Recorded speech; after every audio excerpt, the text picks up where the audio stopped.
Well, I have two persons who would be joining me to discuss this issue on Skype. From Washington, D.C. is Global Affairs Analyst Sam Phatey. Good to have you on the news at this time. Also joining me is Global Affairs Analyst Bamitale right here in the studio. Good to have you on the news.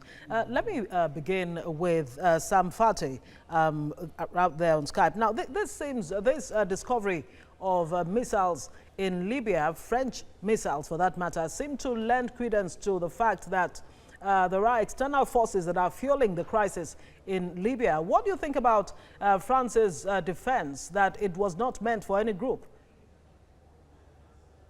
Well, here's the interesting fact. The United States and France have always found itself at odds when it comes to the situation in Libya. And France is outright supporting General Khalifa Haftar and his movement, while the United States is supporting the government of national support. But when these missiles were sold to France, and they are saying that they are actually non-functioning, my question is, if they are non-functioning and stored in a warehouse, how did General Khalifa Haftar's forces still get to those warehouses? I mean, there have been no particular report throughout this year or last year that says that General Khalifa Haftar's forces have captured a base or a warehouse or anything like that. And they have not attacked any French forces. They won't, because they are backing them or they are supporting them. So the question that is still unanswered out of every report we are getting today is, even though they are non-functioning, how did this get to them? And without France's knowledge for that being the case. So it raises a big question mark there. Yes, a very important question at that. Now, UN Secretary General Antonio Guterres has called for an independent investigation. I mean, criticizing this situation. But this investigation, what do you think it can achieve at the end of the day, Bamitale?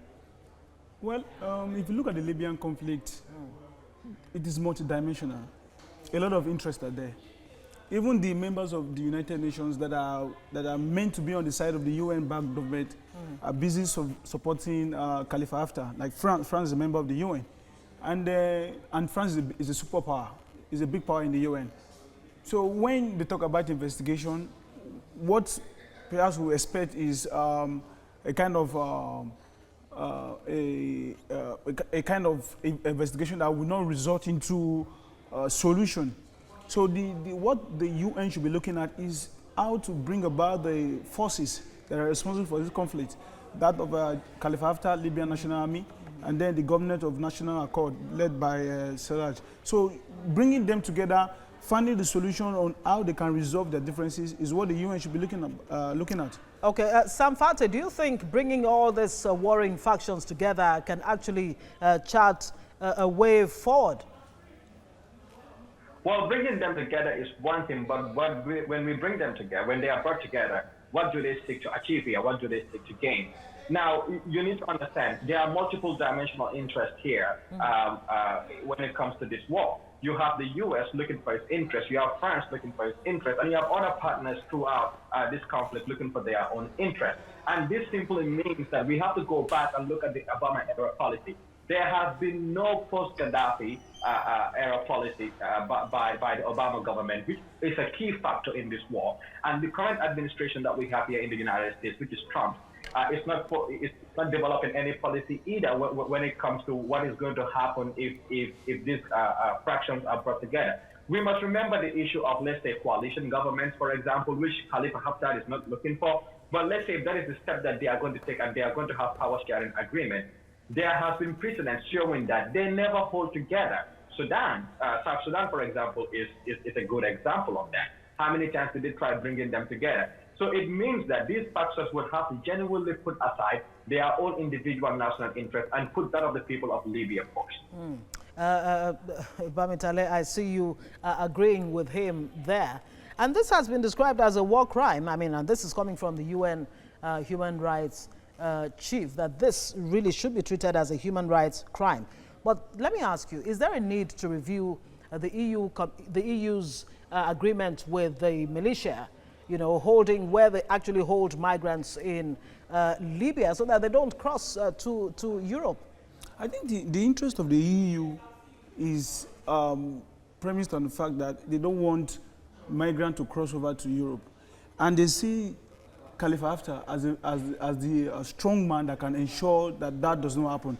Because if you look at the government of national accord, you find out that there are lost interest of militias who control various areas. The government doesn't seem to be that effective in controlling the western part of Libya and other parts. So, but Khalifa seems to have a more of organized structure in Tobruk, in Benghazi, the eastern part of Libya. So the EU, if I want to, look into or search into their minds right now, is that they are trying to see how they can ensure that a strong man emerge in Libya, and that is why you see France, a member of the EU, supporting Haftar to take over the leadership role in Libya, so that they can be able to achieve their own national interest. The EU national interest is focused on stopping the migrants from crossing, and the feel Haftar can give them that. That is why you see the EU not really putting pressure on Haftar to stop the assault. Sam, do you agree with that submission that the EU is not pushing hard to ensure that peace returns in Libya? They're only interested in their own, side of it, where they don't want migrants to come over to Europe. Is there a need to, let me ask you the same question, is there a need to review that agreement between the EU and the militias in Libya? Well, here's what the EU is doing, and rightly just said there, is that they want to stop the migrants. They want a strong man. They want somebody that, if the person is in power, they are going to have total control of the military and the Mediterranean to make sure that people don't cross. Remind you, when Gaddafi was actually the leader of Libya, there were not this much migrant issues going on. But once the country plummeted into war, it became the gateway into entering Europe. People were actually using a longer route, which is to go from Morocco and trying to go into the Canary Islands and then into Spain. For the longest, that has been the route that the migrants have been using. Come to 2011, Gaddafi falls, and everybody's using Libya. And it's actually shorter than trying to go through the Canary Islands. So they want somebody that they believe will be strong enough to just end that once and for all. And so what are the implications? What are the implications of this if peace is going to be achieved at all going forward? Well, we have seen one of the implications: gross human rights violations, which the EU is not even addressing itself right now.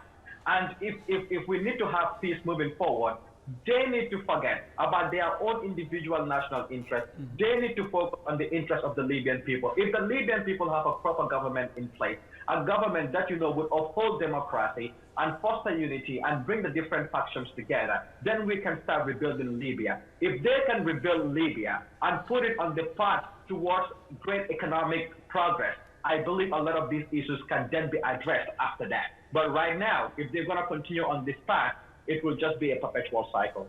Yes, a perpetual cycle indeed. And Bamintale, I wonder what you think the implications are. I mean, Nigeria is at the receiving end of the crisis in Libya too. Yeah, that is why. What's the way forward? Well, the way forward, like I said, is for the international community to be sincere in achieving peace in Libya. That is the way forward.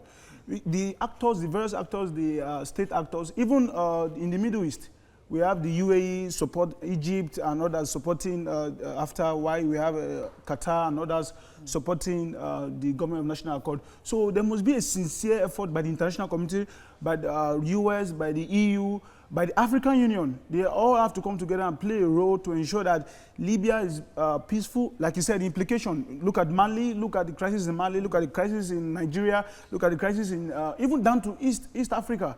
Because of the failure, the insecurity in Libya, we can see arms flow coming through these axes, causing problems in countries, smaller countries that are not politically stable, creating economic, political instability, creating a crisis, that we are experiencing. Boko Haram is as a result of the fate of Libya.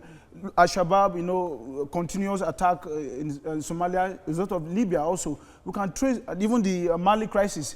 The Northern Alliance, the terrorist groups, Al-Qaeda in Maghreb, you can see all that, you can link that to Libya. So there's need for Libya to be peaceful, and even other parts of the region, northern part of Africa, to be peaceful, so that it will translate back to the sub-Saharan Africa, and that we can genuinely achieve peace in Africa. And with that, we can push forward for economic development that we All are right, sitting let me on. throw a last one to Sam. Do you think the African Union really is doing enough? I mean, yes, it is an African problem. You might say there are other global factors playing out here. But what can the AU do without just barking, without being able to bite? You know, I think we are hearing very little from the African Union when it comes to North Africa, when it comes to Libya. Instead, the African Union is more or less turning to the United Nations and turning to global powers like the United States and France to say, okay, look, this situation is going on and it's getting out of hand. What can you guys do? And I believe that the African Union must take a stronger stand, they must become more vocal when it comes to these issues. And then you barely see African unions passing on embargoes or sanctions or anything like that. They must become a stronger voice. Sincerity is very key here. So everything right now, honestly, with this Libyan situation, is in the hands of Western allies and Western countries. And you can see this faction even between them. Like earlier on said, Qatar on the other side. You can see a lot of proxy wars happening stemming from Libya. You can see the ripple effect on the Tuareg war in Mali. The African Union is not even really talking about Mali. So here's what is happening. You have France and other countries, including the United States, having military operations in Africa quietly without acknowledging it.